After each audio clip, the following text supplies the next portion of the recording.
O mercado de ações parece ter uma psicologia própria, não é? Uma empresa que, tipo, ontem era a queridinha de todo mundo, hoje pode ser vista com desconfiança. E o contrário também acontece. A nossa conversa hoje é para atuar quase como detetives do mercado. A gente analisou um grupo de empresas conhecidas por pagarem dividendos para tentar entender a história que o preço atual delas está nos contando. Exato. E essa história vai muito além do número que pisca na tela, né? É sobre decifrar as expectativas do mercado, os medos, as esperanças, tudo que está embutido naquele preço. A ideia é a gente organizar essas empresas em categorias, sabe? As que o mercado parece amar até demais, pagando um prêmio por elas, as que parecem estar num preço equilibrado. E aquelas que, por algum motivo, foram deixadas de lado e podem ser uma oportunidade. Isso. Perfeito. A missão, então, é essa: tentar entender a lógica por trás dos preços e ver onde podem estar as pechinchas e as armadilhas. Ok, vamos começar pelo grupo que geralmente causa mais polêmica, as ações que nossos estudos apontam como caras ou muito caras. E aqui, caro não quer dizer que a empresa é ruim, certo? Não, de forma alguma. Às vezes, o problema é justamente a empresa ser boa demais. É o caso da Taesa, até a E11. Ela subiu forte, bateu nos R$ 45, e parece que o mercado está pagando um preço altíssimo pela segurança que ela oferece. É o clássico dilema do investidor de renda. A Taesa é uma empresa tão previsível, tão segura, que todo mundo quer um pedaço dela. O resultado é que o preço sobe até um ponto em que o retorno futuro, o dividendo, já não compensa mais o valor pago. A segurança virou um artigo de luxo e o mercado está cobrando caro por ela. Entendi. Com a ação a R$ 45, as projeções indicam um dividendo baixo até 2030. A qualidade é inegável, mas o preço atual já reflete toda essa qualidade e mais um pouco. Essa ideia de um retorno espremido pela alta do preço me lembra outro setor onde o crescimento é um desafio constante, o de telecomunicações. É uma situação parecida para Vivo e para TIM. Exatamente a mesma lógica. Em setores maduros como o telecom, as grandes avenidas de crescimento já foram pavimentadas, né? Certo. O jogo é mais sobre manter clientes e otimizar a operação do que sobre uma expansão explosiva. Por isso, o investidor deveria ser mais exigente com o preço de entrada. A Vivo, VVIT3, por exemplo, estava bem mais interessante na faixa de R$ 28, R$ 29. Agora, mais perto dos 40, a conta não fecha tão bem para quem busca renda. E a TIM? A TIM, TIMS 3, está numa situação parecida, talvez um pouco mais perto do preço justo, mas ainda com os mesmos desafios. E essa reavaliação de preços parece ter acontecido com força também no setor de saneamento. A Copel, CPL6, é o grande exemplo, não? A privatização fez o mercado sonhar com mais eficiência e o preço simplesmente dobrou, chegando a R$ 40. E o efeito disso? Qual foi o efeito? O efeito foi que o dividend yield, que era o grande atrativo para o investidor de renda, foi esmagado. Certo. É um padrão que a gente vê se repetir. Quando o mercado precifica a promessa de uma melhora futura, o prêmio do dividendo atual desaparece. A Sanepar, Sapri 11, mesmo sendo uma ótima empresa com um bom retorno sobre patrimônio, também viu sua cotação saltar de 3 para mais de R$ 7. E aí ficou cara. Como o histórico de pagar dividendos de 5% a 6%, nesse novo patamar de preço, ela entra na categoria de cara. Já a Sabesp SBSP3 é um caso ainda mais extremo, considerada extremamente cara. Certo. Parece que temos outros nomes nessa lista de qualidade que custa caro. ISA-CTEP, a TRPL4, também entrou nesse grupo ao se aproximar dos R$ 28, sendo que um preço mais atrativo, pelos nossos estudos, estaria abaixo de 22. Ela tem projetos grandes, mas a dívida está crescendo. Isso pesa. Pesa porque aumenta o risco. E se você está pagando caro, espera-se menos risco, não mais. Outro caso que gera muito debate é a Klabin, KLBN11. A empresa tem uma tese forte de verticalização, de controlar toda a sua cadeia produtiva. Mas espera um pouco. Se essa verticalização é um diferencial tão poderoso, por que isso não se reflete nos lucros de forma mais estável ou no preço da ação que parece andar de lado há anos? Será que o mercado está enxergando um risco nesse modelo que não é tão óbvio? Essa é a grande questão.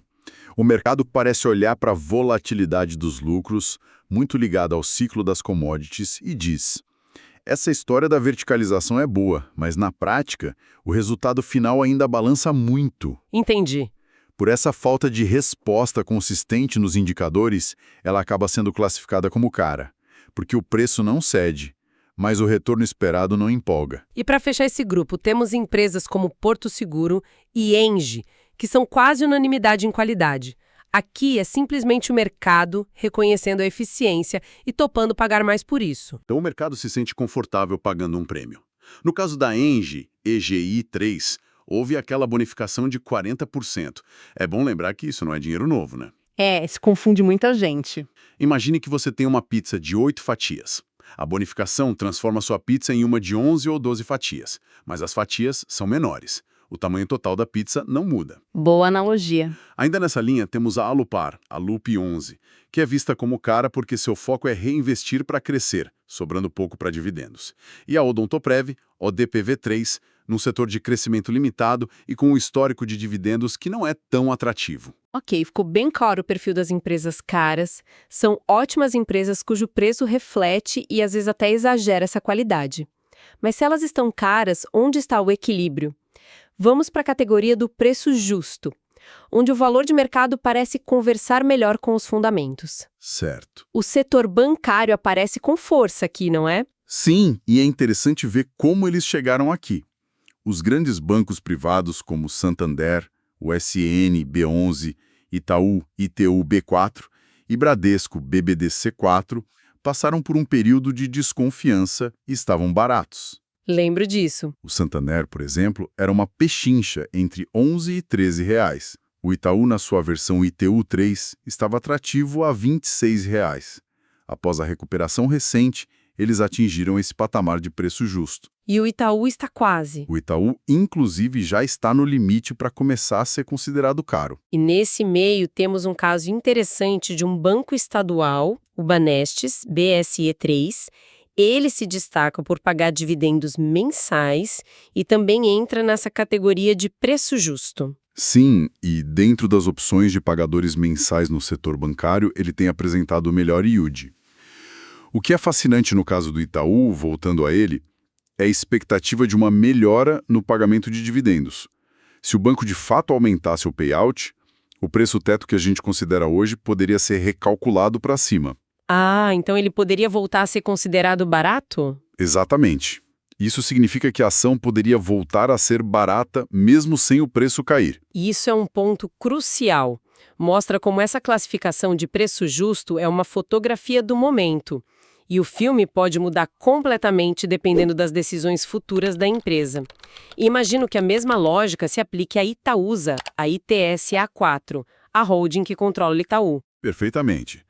A Itaúsa anda de mãos dadas com o Itaú nesse quesito. A expectativa de um dividendo melhor em 2026 também vale para ela.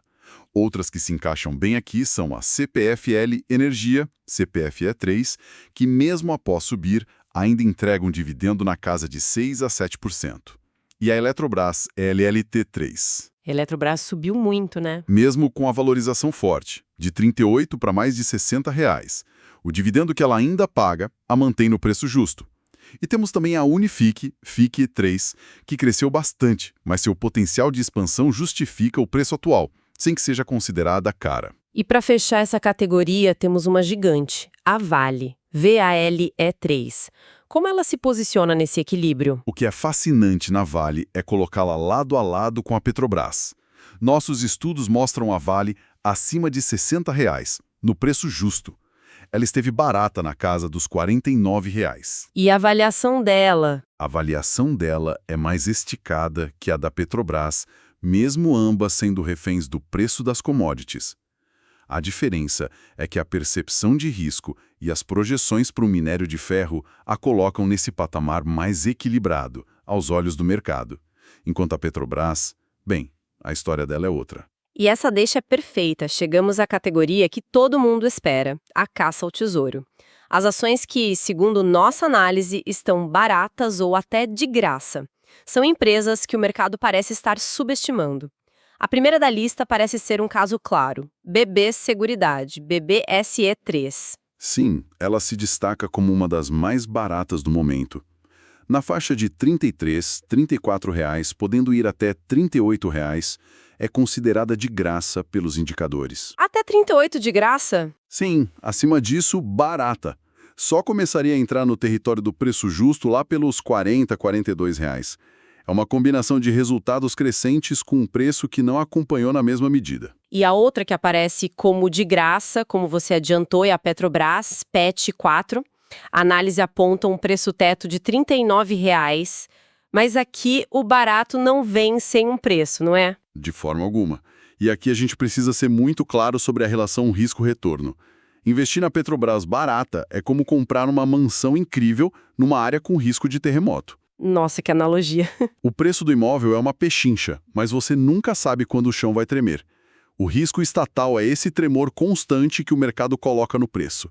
Existe o risco do preço do petróleo variar, mas o principal é o histórico de intervenções. Não é um almoço grátis. Uma analogia perfeita. O desconto no preço é o pagamento pelo risco que o investidor aceita correr. Seguindo na lista, temos o Banco do Brasil, BBAS3. Ele subiu bastante, está em R$ 23, mas a análise ainda o classifica como barato. Isso não é um pouco contraintuitivo? Geralmente, depois de uma alta forte, a gente espera que o preço se ajuste. É contraintuitivo, mas acontece. O que ocorreu com o Banco do Brasil é que a melhora nos lucros foi ainda mais rápida e mais forte que a valorização da ação. Ah, entendi. Os múltiplos da empresa, ou seja, os indicadores que comparam o preço com o lucro ou com o patrimônio, ainda estão descontados em relação aos seus pares privados, por exemplo. Ele estava de graça, abaixo de R$ 20, e agora está apenas barato. Faz sentido. Outra do setor de seguros na lista é a Caixa Seguridade, CXSE3. Mesmo a R$ 15 é classificada como barata. Sim. O preço teto calculado mirando um yield mínimo de 8% chega a R$ 17. E a empresa tem dado sinais positivos. Como assim? Ela está crescendo e aumentando os pagamentos trimestrais de dividendos, que subiram de 29 para 35 centavos por ação recentemente. Um aumento consistente nos dividendos, vindo de lucros maiores, é um sinal de saúde muito forte. E temos a Irani Honey 3, do setor de papel e celulose, considerada barata até os R$ 9. O que chama atenção nela? Na Irani, temos uma combinação de fatores. A empresa vem crescendo, tem a dívida controlada e um dividendo projetado interessante, entre 8% e 10%. Mas o ponto que vale destacar são os programas constantes de recompra de ações. Explica melhor isso. Essa é uma forma mais sutil de retornar valor. Ao recomprar e cancelar suas próprias ações, a empresa diminui o total em circulação.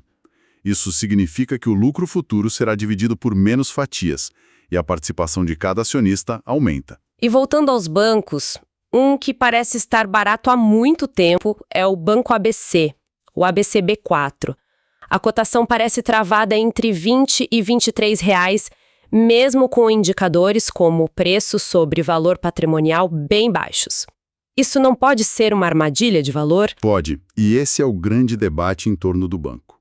A value trap, ou armadilha de valor, é exatamente isso. Uma ação que parece barata no papel para sempre, mas que não sai do lugar, porque o mercado não vê um gatilho para a reavaliação. Certo. Pode ser falta de crescimento, alguma ineficiência, ou simplesmente estar fora do radar. Mas também pode ser um ativo que uma hora será redescoberto.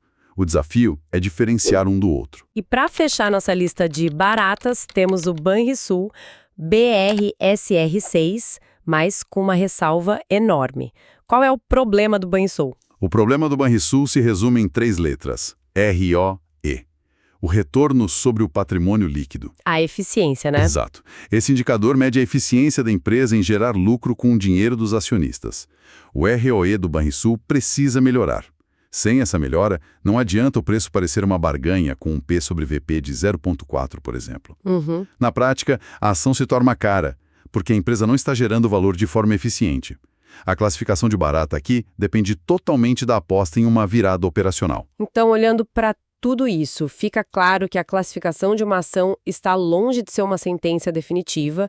Uma empresa cara hoje pode se tornar uma oportunidade amanhã, com uma queda no preço ou uma melhora surpreendente nos lucros, né? E uma empresa barata pode ficar ainda mais barata se os problemas persistirem. Exatamente. Exatamente. O mercado é um organismo vivo. E depois dessa análise toda, a reflexão que fica para quem investe é sobre estratégia e temperamento. Uhum. O que é mais prudente para cada um?